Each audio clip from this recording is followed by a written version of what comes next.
영화 천문, 하늘에 묻는다는 세종대왕과 장영실의 감동적인 이야기를 그린 사극이지만 역사 고증에는 일부 오류가 존재합니다. 영화 속 장면들이 실제 역사와 어떻게 다른지 분석합니다. 영화 천문, 하늘에 묻는다는 세종대왕과 장영실의 특별한 관계를 중심으로 한 역사 영화입니다. 조선의 과학 발전을 위해 혼천에, 앙부일구, 자경루 등 수많은 발명을 주도한 장영실과 그를 전폭적으로 신뢰하고 아꼈던 세종의 인간적인 유대가 이 영화의 핵심 서사입니다.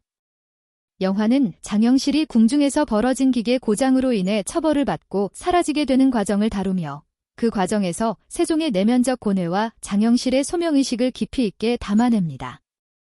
천문에서는 세종과 장영실이 마치 오랜 친구처럼 허물없이 지내는 관계로 묘사됩니다. 두 인물이 함께 술을 나누거나 밤하늘을 보며 감정을 공유하는 장면은 깊은 인상을 주기에 충분합니다. 그러나 실록에 나타난 역사 기록에 따르면 이 둘은 엄연한 왕과 신하의 관계였습니다. 세종은 장영실의 재능을 알아보고 신분을 뛰어넘어 중용했지만 그들의 관계는 어디까지나 정치적이고 제도적인 틀 안에서 형성된 것입니다. 그런데 장영실이 어느 순간 갑자기 기록에서 사라집니다. 영화에서는 천문기계의 고장을 계기로 처벌을 받고 세종이 그를 직접 내치는 장면이 묘사됩니다. 하지만 실제로는 세종 23년 이후 장영실에 대한 기록은 사라지며 처벌 사유 등은 명확하게 남아있지 않습니다. 학계에서는 정치적 갈등, 파벌 싸움, 또는 기술자의 역할에 대한 변화 등 여러 가능성을 제기하고 있으나 결론은 불분명합니다. 영화는 이 공백을 드라마적 상상력으로 채웠지만 이는 역사적 사실로 받아들이기는 어렵습니다. 영화에서 세종은 혼천이와 같은 천문기계를 장영실과 함께 만들고 밤하늘을 직접 관측하기도 합니다. 하지만 실제로 세종은 연구에 깊은 관심을 보이기는 했지만 관련한 실물을 한 경우는 없습니다.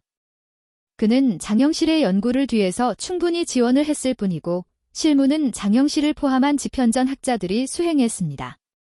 이는 정치철학적 관점에서 의미 있는 차이라고 할 수 있습니다.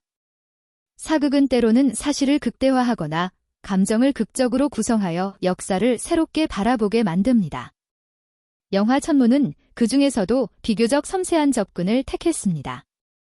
특히 장영실이 자신이 만든 천문기계를 향해 나는 하늘을 측정한 것이 아니라 왕의 시간을 만들어드렸을 뿐입니다. 라고 말하는 장면은 기술과 권력, 그리고 시간에 대한 철학적 고찰을 하게 합니다.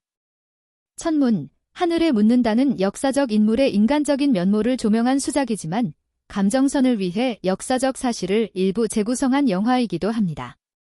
영화는 사라진 기록과 미지의 여백을 바탕으로 상상력을 펼치며 역사와 인간의 경계를 넘나듭니다.